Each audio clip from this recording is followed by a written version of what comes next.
On this week's episode, we talk about caught stealing. And other pop culture news from the week.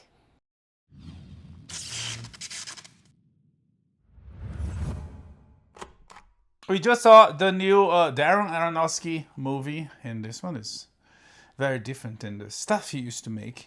As you have him opened? Yeah, I can. See some of his filmography. It's a doozy. Yeah. Requiem for a Dream. Yeah. So, Limitless. Well, Limitless was actually very, very... Sabbath Queen. Little Death. Postcard from Earth. Kindred. The Whale. The Whale. Mother. Was it Mother? It's not showing there?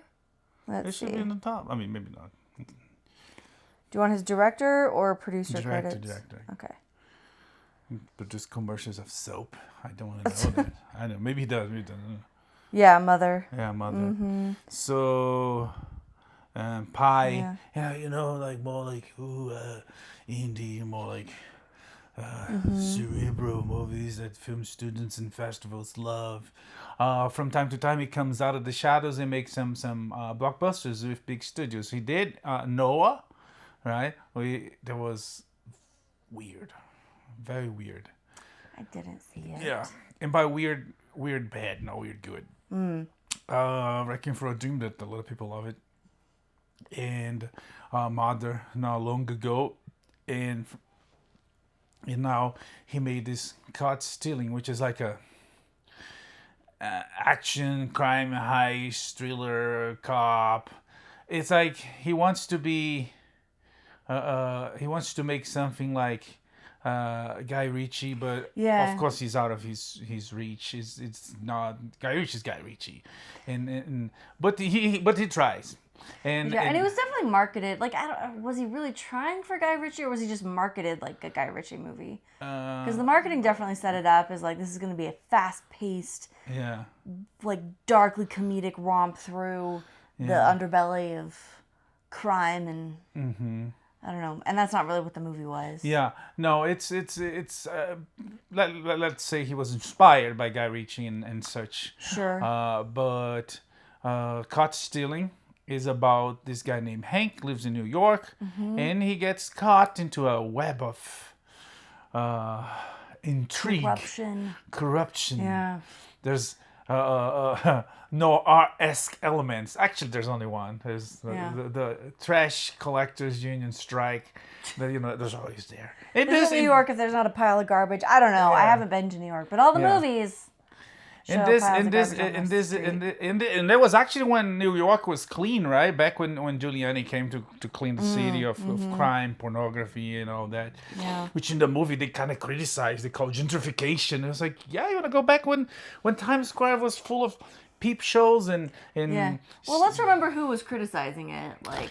Who was criticizing it? Regina Jackson. Oh, that's true. At that point. Her character. Yeah. Is Regina Jackson? It is. Her name is Jackson? I thought it was... Well, I'm going to double check now. Regina Spektor. No, that's the singer. Regina King. Oh my gosh. No. That was embarrassing. No, was bad. But she does look different on this one. I knew it was her. Yeah. I suspected it was her because she looks kind of different because I think they made her look old, which is like, for black people, it's really hard. It gets like a long time for them to get old. Like Samuel L. Jackson has 95 years. Who knows? But in this one, they purposely make her look old. But she does look a little older than. Yeah. But she's there too. So, anyways. But it was interesting. I liked it. I was a little disappointed because the trailer made me feel like I was going to watch a movie. And this one was a little bit different. Yes, I would totally agree. The trailer is, I don't want to say deceptive per se, but it has a setup for, like I said, like a very Guy Ritchie-esque, like fast-paced, lots of violence, lots of action, and lots of the dark comedy. But this was more of like a thoughtful, emotional drama with some moments of dark comedy and action and violence. But it was a lot more like introspective and dramatic than I thought. I really enjoyed the movie. I think it's a good movie. I Yeah. think it's creative and worth seeing. It's based on a book by Charlie Huston, who wrote the screenplay. So I'm curious about that. But If anything, it would be beneficial for if you didn't see yet. Don't see the trailer. Just Yeah. go see the movie. At least for me, if I hadn't seen the trailer, I would have a different perception of this movie. I liked it, but I probably would like better not seeing the trailer, because it's like if someone comes and offer you cake, and it's not cake. it's true. Instead they have. Or it has zucchini on it. Oh, yeah. Instead, it's like a steak dinner. It's like, okay, this is good. This is really good. Yeah. But I was all hyped up for cake. Okay. Yes. Yeah. So yeah, Yeah. that's fair. But it's fun. It's about this guy living in New York on this scenario already mentioned, and he gets caught into this his neighbor is a British punk, literally, which is kind of weird yeah. because it's 99. I thought that punk would be dead by then. Well, Matt Smith is he's an older guy, and they kind of make fun of him for that too a little bit. That's true. Yeah. So he's like the last surviving punk from New Right. York. It was him and his father, and his father is about to die, so he goes to London to take care of him, to visit him, say goodbye. And this takes place in I don't know if I mentioned 1999. Yeah. You see the World Trade Center there. They talk about Giuliani. Hank has an answering machine. Answering machine. There's no cell phones, right? No cell phones at There's all. a couple but they're like flip phones. Yeah. Oh yeah, And they no, say no. things like, They "Don't use actually- all my minutes." No, he actually has. At some point, I don't know if it's his or someone's close to him. He has the same phone I had. Oh, yeah? Yeah. But his case was yellow. Mine Oh, was yeah, green. yeah. But it's like a Nokia. Yeah. Yeah, One of a those tall bricks with black the, one. Not the brick. Not the brick, the but second like generation. not the flip phone. Yeah, the- no, not a flip. So 1999, and there's the so Hank is in New York. He could have a baseball career. We're not gonna touch that much. Therefore, the title "Caught Stealing," which is a reference to baseball, which is very distant, right? There's not anything that indicates that. Oh, that's why it's called Yeah, there wasn't a moment where I was like, ah, yes, he's stolen home plate. I felt like maybe it was more like the pun between like he's caught up in this whole like stealing ring. I'm not sure. I'll get back to you on that. Yeah. I won't get back to you on that. You watch the movie, you see what you think, and let us know. So But there wasn't like a huge moment where we're like, ah, yes, the dots have connected. We've come full circle. Yeah. It's just a baseball reference. he lives in New York. He's a bartender. He dates Zoe Saldana. Nope, Zoe Kravitz. Yeah, the other Zoe. We're on a roll today. He dates Zoe Kravitz, who's a paramedic, right? A Yeah. nurse. Paramedic. Paramedic. Yeah. And his neighbor is one Matt Smith, Mm-hmm. punk, a British punk. That, hello, Mohawk, governor, I need to go back leather to London to jacket. visit my father because go to the chopper because because he's dying and Yeah. take care of my cat. Yeah. So here's a cat, here's a litter box. Yeah, gone. and once he leaves, every criminal, not every criminal, but a bunch of criminals in the city comes Mm-hmm. to see him, and he's not there. They beat the crap out of the neighbor, who is Austin Yeah. Butler. Uh-huh. And from then, it's like, what the heck? What is going on? And it develops from that, and it's fun, it's entertaining. Yeah. It's well done. Again, the trailer gives you a different movie, but Zoe Kravitz, Austin Butler, Matt Smith, Liv Schreiber, Vincent D'Onofrio. Vincent D'Onofrio, Regina King. Who else? I cannot. The I mother never remember is her name. what's her name? Carol Kane. Yeah, their mother, the other mother, Yeah. Laura Dern. Laura Dern. Yeah. So And- really packed cast. Yeah, and that's other thing. That's other thing problematic with the trailer. It shows everybody, Yeah. and the pace. Is exactly what Guy Ritchie does. Is like so many things Yeah. going on and different stories. They all converge, and in this case, it's not what you expect from Yeah. the trailer. I was ready to spend a lot of time with Carol Kane and Liv Schreiber and Vincent D'Onofrio. Don't prepare for that. You're not going to get much time with them. Yeah, but there is Caught Stealing. Is on the theaters. We're not gonna talk more about it because you spoil. And you Yeah. And you already anti-spoil, the spoil reverse, bizarre spoil on the trailer because Yeah. it gives you some, and it's like, wait, that's not it. But it's not bad. It's fun. It's in theaters everywhere. It's not doing well. Well. Weapons is still leading. It led the last official weekend of the summer. It was last weekend. Yeah. And led with, what, 10 million? Yeah, 10.5 million. 10.5 million. So nobody's pulling huge numbers right now. School just started. It's going down. We're transitioning from like the summer blockbusters into the Oscar bait, award show, more like contemplative dramatic films. Yeah, season. And the second one on the last weekend box office was a summer hit from 1985. Nope. 1975. Yeah. 75. Yeah. One of the parents, if not the OG blockbuster, Jaws. That made 9. 8.2 million. 8.2 million. Which 50 years after it came out. And it's still bringing people to the theaters. Yeah. It's such a phenomenal film. Something that's interesting to me about that movie is that a lot of what made it so successful was like the failures and limitations that they were dealing with. Like the fact that the shark is supposed to appear a lot more, but the animatronic like just kept breaking and failing. Yeah. And so that's what kind of forced them to do more like the POV. Yeah. And that's what makes the film so gripping and terrifying. Yeah. There's a lesson to be learned there. It would I don't know, it could be a joke if the shark actually shows up. Right? Yeah. If it was all like animatronic shark, I don't know that it would be. It would be it's Spielberg. The guy knows what he's doing. For sure. And it wouldn't, maybe it didn't look that bad, but like, I don't know, 10 years later, it was like, oh, that looks bad. Right? When the shark died, less is more. And it still works. So that's a testament of that. But yeah, second, Jaws, 50 years later with 8 point, what? How much? 8.2.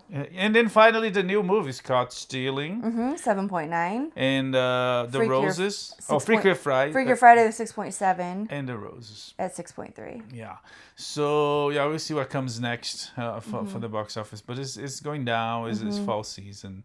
It's, the bigger audiences are back to their lives, and they're gonna release movies that are more like, I think I should see this movie.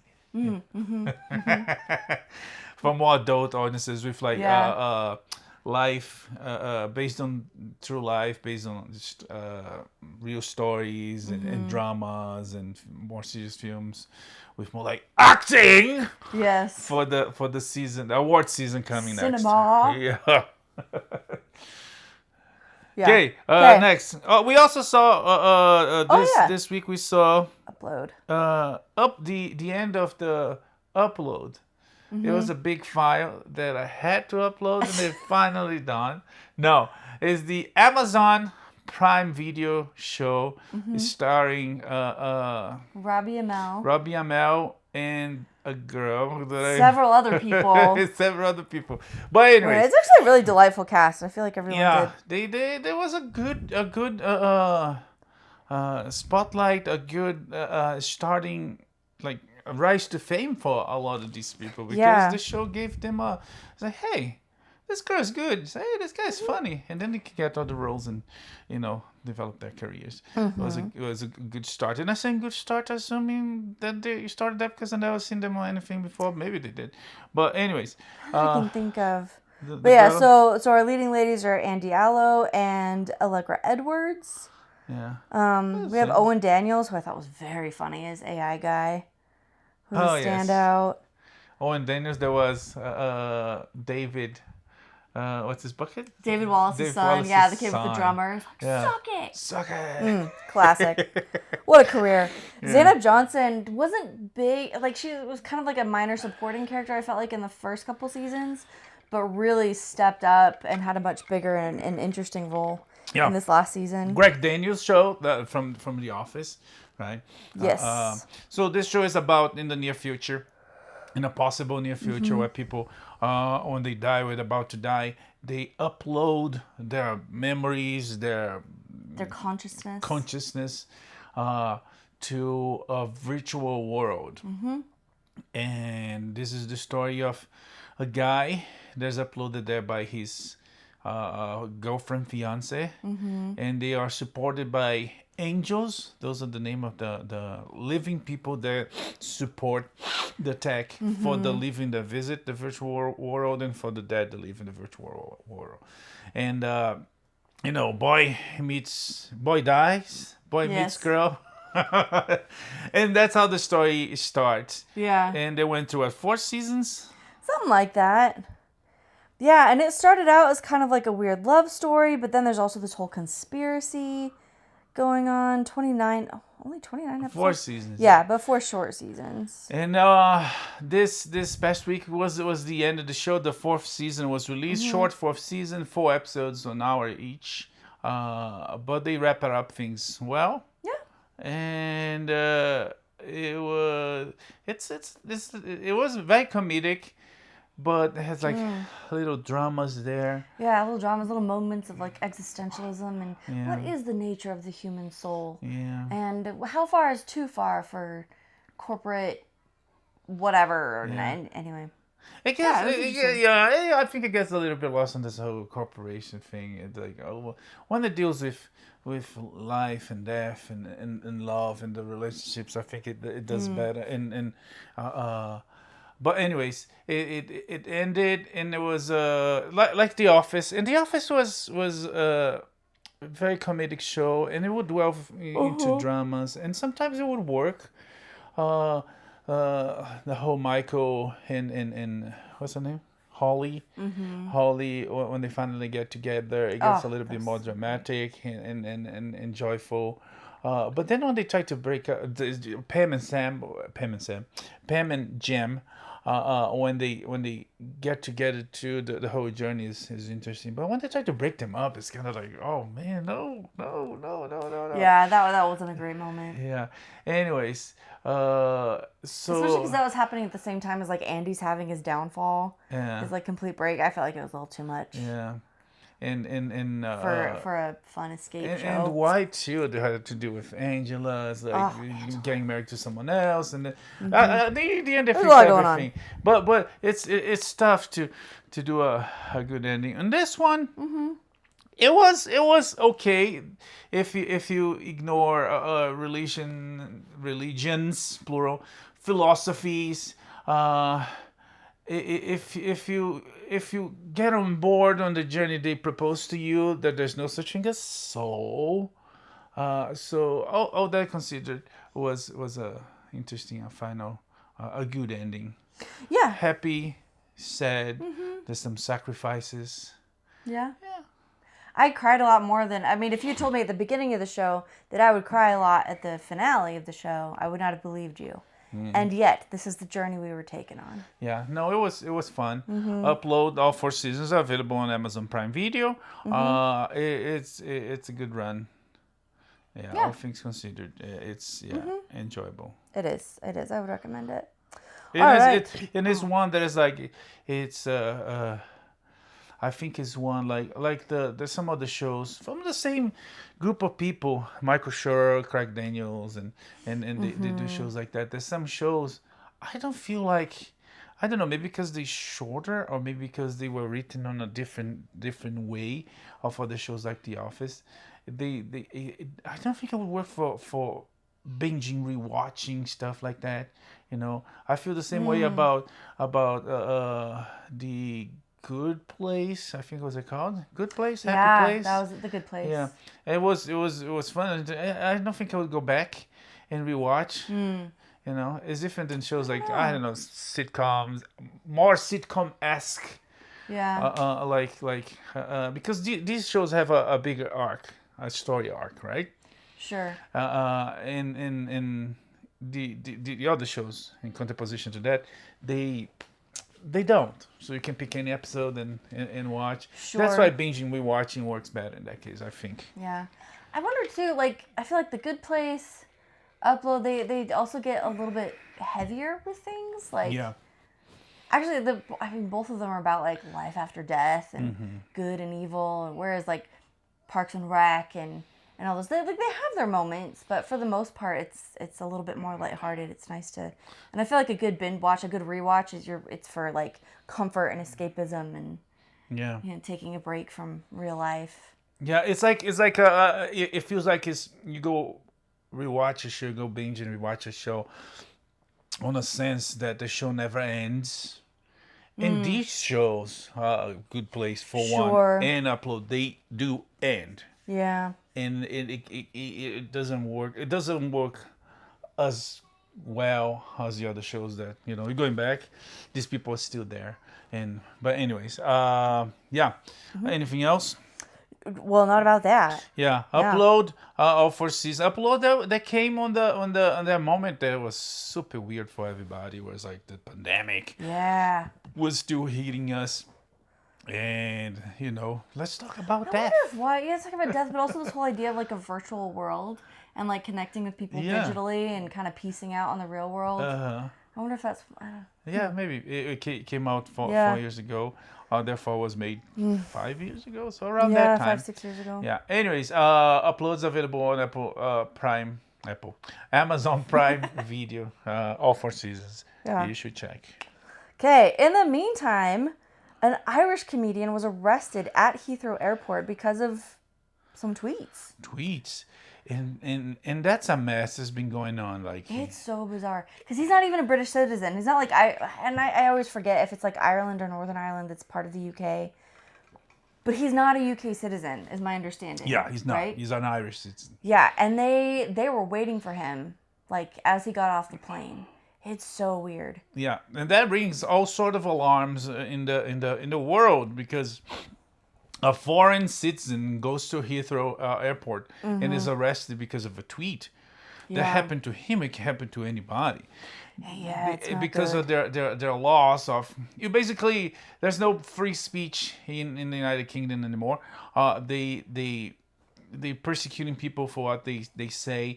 There was J.K. Rowling was like in a big kerfuffle not long ago, and it still might be because it's like they actually want to arrest her for things she say. There's like you cannot pray at home. There's like if you get caught doing that, you might be arrested too, because that it's like there's no freedom. Because if I pray, it might offend someone. There is anti-prayer somehow, and then. It's weird. Yeah, but this prison raises all sorts of alarms because it might affect anyone. And let's hope on our side of the pond we might do something to counter that. Because if the world doesn't come with a answer to an offensive that, England's gonna be a land that nobody can go because, you make a joke or a statement online. Or share a scripture or... Yeah. It's bizarre. It's so bizarre. And it's happening across Europe. And because so much of this is based on the internet, it does have international ramifications. Like, it's not just... Basically, these laws about speech and hate speech and privacy and all this other stuff that are being enacted by Great Britain and the EU... Because of the internet, it has ramifications across the world, and not just for people who want to visit, who want to fly into Heathrow. Anyway, so definitely something we're keeping an eye on. Yeah, watch out for cookies, because when you accept cookies, you're basically relinquishing your information to their website. That might report to the England government. And as you say that, there's a part of me that's like, geez, this is such a weird conspiracy theory. But we've seen it, literally happen. This guy, and why him? Why those tweets? Did someone, see those tweets and not like them and so report him? Or, I don't understand it's not, ironically, terrorists might get away with it. But it's not like anything terrorist. It's not anything hate speech. It's it's basic things like saying basic science facts like that. A man it's a man, a woman is a woman. Yeah, he was making comments about trans people, which you could definitely interpret as rude, controversial. There's room for that debate, but that's the whole point of free speech. Well, maybe not the whole point, but But yeah, it's you're saying Your freedom to be a jerk is my freedom to be right about things. yeah.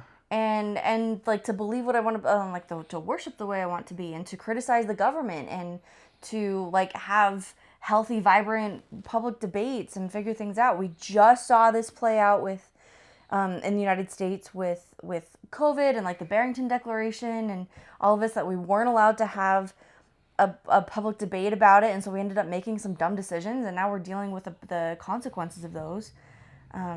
And anyway, it's a whole soapbox. We can do a whole other podcast about it. It's a big threat to the whole world starting there, but we have problems here too. The whole debate of burning American flags and the First Amendment and the decision of Supreme Court in '79. But it's like it's hold and get support by, I want to say, one side of the aisle.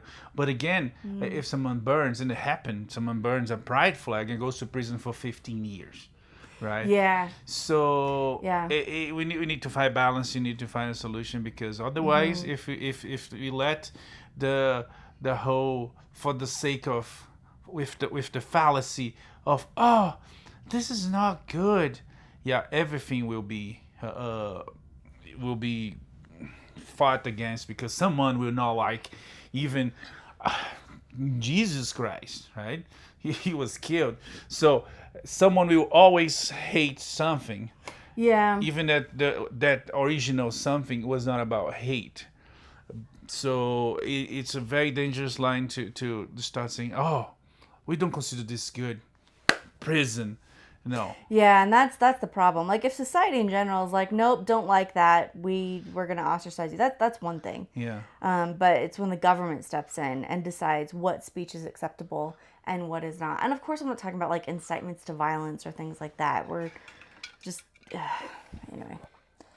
Yeah, it's when the government steps in that it's a serious problem. Watch out if you go to England, because they might be watching. I don't know. Big brother. No, England is big governor. All right. So you're not going to the UK anytime soon. No. Yeah, I think you're staying here. Giorgio Armani passed away this week. Yeah, the fashion icon. That dressed, I want to say, I can't say millions because it's expensive. So many people. With a lot of people. Yeah. It changed the world of fashion. Which did he? I don't know. I'm just throwing buzzwords. I super enjoy Project Runway, but like, was he there? No. So I'm saying that is the extent of my interest in like high fashion. Project Runway, the occasional red carpet, but like, I know for men, I don't really care a whole lot. For men, like the suits, like Armani is the one to go. He has nice suits. Sure. As a matter of fact, he dressed a lot of men in movies. Mm-hmm. And that's why we talk about him. It's not we talk about fashion. He dressed, for one, he dressed Bruce Wayne on The Dark Knight. Okay, that tracks. When Michael Caine said, "Oh, what car are you taking, sir?" Yes. It's the Lamborghini. The Lamborghini, Dan. Much less conspicuous. Yeah, Bruce is wearing like a nice Armani. But he also dressed the Inglourious Basterds cast. Mm-hmm. He dressed American Gigolo, among other movies. Mm-hmm. You have Untouchables on the list as well. Yes, Untouchables, yes. Yeah. Can't forget. Okay. Discovery Global has said they're, I don't understand this. Selling Warner Brothers 20% stake before they split. Whatever, do your thing. Just keep making content that I want. So Warner is falling apart. Mm-hmm. But hey, they announced a sequel for Superman, Man of Tomorrow, James Gunn helming, which there's a lot of people, and I might tend to agree with them that might not happen. Because if they selling 20% of WB, maybe, I don't know, Paramount, Apple, Netflix, Musk might buy it and might start changing things and kicking James Gunn in the butt. But it feels like, I don't know, it feels like desperation, because it's not only the announcement of a sequel, and it's not a planned sequel. It's not like he has a 10-year plan. BS, if he says is a lie, because if he had, the first movie wouldn't suck like it did. So, and it's like he announces like almost at the end of the run that there's a sequel with art, like to I guess to hype people, and I guess WB sort of saw the writing on the wall. It's like that movie that sucked, made so much money. Hey, if you make any crap, these people will come watch. Let's make another one. And I need to learn from Marvel, because Marvel kind of like skated on that for a little while until they finally just kind of crashed and burned. Yeah, and again made so much money, but they technically lost money because the movie cost a lot. Right. But yeah, so it's coming a new movie. Simu Lee was kind of like throwing shade that he never got a sequel for Iron. What's his name of the movie? Shang-Chi and The Kung Fu Master? No, 10 Rings? 10 Rings, Shang-Chi. Yeah, it's because in the comic books they call Shang-Chi the Kung Fu Master. Yeah. But again, it's a James Gunn sequel. I don't know if I want to be on it, because it's Man of Tomorrow named, but will we see Superman, being a man, or being the Man of Tomorrow, or being a loser again? Anyways, but back to the WB selling. So they splitting hard, and they selling 20%. It's like. The CFO said, no, this is a good thing. Like, sure. I don't know. Yeah. But anyways, the mess Warner Brothers is not news. It's just every week's news.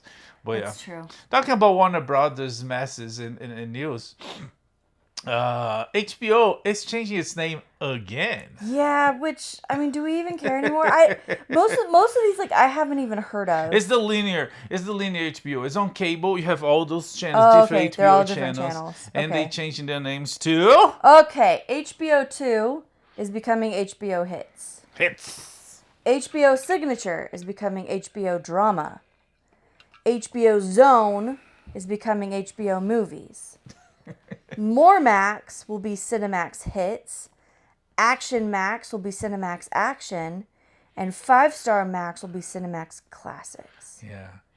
Action. So, knock yourselves out. Cinemax Hits. Action, what is it? Cinemax Action? Yeah, that used to be Action Max. It's now going to be Cinemax Action. Okay. Yeah. If I'm reading this right. Yeah. It's just... Okay. So, the industry, like, fixing, adjusting, and trying to survive and trying to save a buck, and but hey, at least Cracker Barrel is Cracker Barrel again, right? That was such a weird moment. Such a weird moment. There's so much going on in the world that the Cracker Barrel's like, hey, we've got a new logo and we're redoing our stores. And the nation unites and says, absolutely not!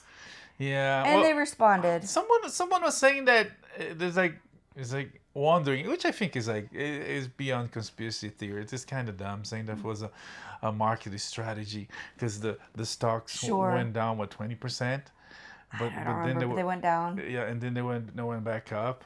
So if you buy when it was low, so I was like, yeah, but it's conspiracy theories, but I doubt it, because it was so dumb. It was so criticized. I was like, I'm surprised that someone like the CEO, that lady, kept her job, because if they went back, it was a non-bad decision, and lost the company a lot of money. Why wouldn't she lose her job? And again, that was one of the things that people are using. It's like, see, that's because she planned this whole thing. But anyways. Yeah. I mean, it did get people talking about Cracker Barrel a lot more than I've ever heard people talk about Cracker Barrel. Empty the stores, but once they said no, the people came back. I guess. Yeah, I don't know. We'll see. I'll be honest, we don't go to Cracker Barrel. We don't go out to eat very often, but I did think about it. When we were planning like our back to school, like go out to dinner special night, I thought, maybe we should go to Cracker Barrel. Yeah. I've got a hankering now for some change. fried apples and. Fried apples? Yeah, they have these really yummy like cinnamon apple things. Yeah. Anyway. This thing when they like fried things and they say, oh, it's fried this. Is it actually fried? And then you get just like, oh, it's not really fried. Because you can't fry an apple, can you? Well, it refers to like how it's, the fries how it's cooked, and yes, you can. Can you fry it? Because apple is like so much water there. When you I mean, it's not going to be like French fries. Yeah. It's not deep fry. It's like a pan fry with butter. But it is still fried. My point is that is wrong. You're frying that. The result is not like a crispy, crunchy thing. It's a pan fry with a lot of butter, and then you end up getting like this saucy, cinnamon, buttery apple. Okay. Which is so good on a biscuit. I remain correct. I feel like maybe you should take a Cracker Barrel. Okay. This is where we're going with that. Let's go. Okay. What else? Oh, okay. I have mixed feelings about this. So, Bari Weiss, who is the founder, mastermind behind the Free Press, is an amazing story, has accomplished so much, such a cool person. It looks like maybe It's a woman. Yes. Just to be clear, because Yes, people might be despite the name confused. Bari. I thought it was a man. Yep. Barry. But anyways. It's Anyway, short so for here's what it's short for Barolina. No, it's not. No. So watch it actually is. That would be funny. Maybe I know. Okay, so Bari Weiss, very accomplished writer. She worked for the Wall Street Journal for a while, worked for the New York Times, got canceled because she was like, a critical thinker, challenging things. And so left that whole world. Was like, I'm done with this. This is insane. It's impossible for us to talk about the truth. It's Bari. Oh, okay. So she starts her own thing. She starts her own news organization called the Free Press. And they started out with just like articles on Substacks.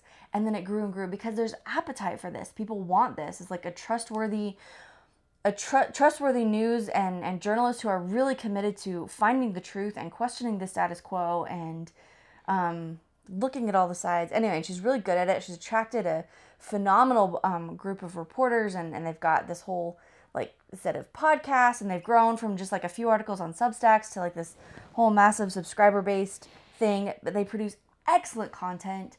They knew... Anyway, I could go on. I'm a huge fan. I love them so much. Anyway, Paramount is thinking about it looks like they're on the verge of a $200 million deal to buy the Free Press, to put Bari Weiss in a top role at CBS News. And so on the one hand, I feel like, yes, awesome, so good for her, so validating. But also, like, are we going to lose this, like, actually independent, free-thinking, awesome news source? I really hope this doesn't... Like, it also feels like, are they selling out? I don't know. Well, but also, like, so good for out. Bari Weiss. It's literally what happened. They are selling out. Yeah. But not necessarily means... It's like...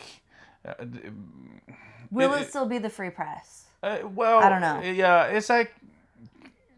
Could they change the system from inside, Yeah. It's tough because it's a lot of money.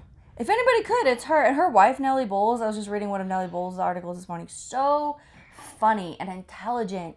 And like, amazing stuff. But they could always, they sell. They go to there. They try to do some changes. And yeah. And then if it doesn't work, they get out and do their own thing, right? Well, Megyn Kelly did, right? Megyn Kelly was on Fox News. Mm-hmm. And then comes NBC, hired her. Mm-hmm. And it didn't work. She had a terrible time there. She was misused. She was abused. Literally abused, yeah. She got out, and now she has a podcast. There's like millions of viewers. It beats the New York Times. It beats MSNBC is a joke. Yeah. But she has a whole network of podcasts now. So maybe Weiss and her fellow group of journalists might try to change the system, or at least make some adjustments there. Mm-hmm. And if it doesn't work, they can always get out and do you start over, and they did once, they can do twice. It's true. I'm definitely rooting for them. I think that this could be a really, really good thing. Bari Weiss, so she's also on the board of University of Austin, which is a university that was like founded expressly to kind of fix or create an alternative to some of the ills of American academia. Mm-hmm. I never heard of that. Yeah, it's very new. It's very new. Oh, it's new. Okay. Yeah, like they literally created it. Okay. So very much this attitude of like, okay, all of this is like bad and messed up. We're gonna make our own that's right and good. And Paramount move coming after the merger, it's a sign of the industry trying to pivoting back to a more right-leaning conservative. In response to, it's the pendulum. There you go. The pendulum moving, and I was moving to the right side. And it's definitely a good thing, because insisting on, woke policies, DEI, and all the crap that Biden supported and promoted, it was ridiculous. Mm-hmm. Now it's back to the good common sense, science, religion, and American way, giving freedom Yeah. to everybody, but being conscious of nothing extreme like like England is doing. Yeah. It's good. So, Free Press, we're rooting for you. Speaking of journalism, It's not going to be free anymore. Yeah. You're going to have to pay Paramount Plus. Oh gosh. The Paper. So this is the new show from the creators of The Office. It premiered this week, but it literally spins off from The Office. It's the same documentary team, and the premise is like they go back to check it on Dunder Mifflin. Turned out Dunder Mifflin, or Sabre, I guess, was bought out by this company called Enervate, based in Toledo, and so they go there and they find The Paper. Anyway, it premiered this week, but it was actually renewed for a second season before the premiere. Yeah. And all 10 episodes are available on Peacock as we speak. The producers said that the binging, the reason why they released all 10 episodes right away was because the binging of The Office is always high. Everybody is rewatching The Office anywhere. So hey, there you go. We'll just give it all to them. Yeah. We haven't finished it yet, but good start. We'll talk about it more. It's fun. It's funny, and we'll see how it goes. It's definitely you see some archetypes, some type characters. It is. But we talk about that later. Yeah. All right, The Chosen. So this is the new show called The Chosen Adventures. Yeah. It's coming from Ryan Swanson. This is related to the show, The Chosen. Yeah, it's right? an animated show. Okay. Some for kids, but again, it has religion. It has good things. It's not only for kids. Per se. But that's the target. But yes. But adults can watch and not feel bad. Like, I don't know what kids show the adults shouldn't watch. There's a bunch, but anyways. Yeah. Well, I feel like the really good ones adults watch and enjoy, like Bluey, for example. That's a show for everybody. Yeah. Paw Patrol is mind-numbing to the adult mind. I never watched Paw Patrol. Me neither, but I've seen clips. I'm like, nope. Oh, but there's some terrible ones. That's true, and some like Nazi mind-changing ones like Caillou. That one should be banned. Yes, I'm telling you. Yeah. I don't know where the Nazis got involved. No, I mean Nazi mind changing. It's like it's like big woof woof in the mind of the kids. It's like okay, no. Yeah. No, Cocomelon. Cocomelon. That one's awful. Yeah. Well, enough talking bad about kids shows. Yeah. So The Chosen Adventures is coming from Ryan Swanson. It's going to be Swanson. Ryan. Oh, his cousin. Yeah. It's coming to Prime Video on October 17th. But their stars are Jordan Sparks, Yvonne Orji, and Paul Walter Hauser. Who is a good guy and does some cool things, yes. Yeah. Range. You look up Range in the dictionary and it's his face right there. Yeah. What else? Well, last but not least, a homeowner in Oregon had a fun surprise. He'd been hearing some weird noises in her crawl space. A raccoon? One would think. And then he saw some lights down there. I was like, there's not supposed to be lights down there. So the cops come, and they're like, well, this is weird. We'll check it out. And so they ask him for the key to the door to the crawl space, and they try the key, and the key doesn't work. So they break it down, and there's a guy living in there. He had an extension cord. What was that? This is in Oregon. Okay. Somewhere in Oregon. So he had an extension cord coming through the vents. He had phone chargers. He had a whole bed. He had a full living situation under this guy. Jeez Louise. Yeah. So anyway, you can read all the juicy details on Fox News. But I should check. Yeah. I should check our crawl space. Make sure nobody's living there. Right. Well, it's funny. We have the light down there is controlled with an app on his phone. Every now and then I'll see the light on. I'm like, hey. It's glowing through the floor. Oh gosh. Anyways. So anyway, keep an eye. Yeah. The housing crisis is running rampant. You don't want to become a movie. Right? Anyways, so creepy. That's it, right? Yeah, that's it for this week. Come back next week for what pop culture is entertainment. May the force be with you. Live long and prosper. Bye. Bye.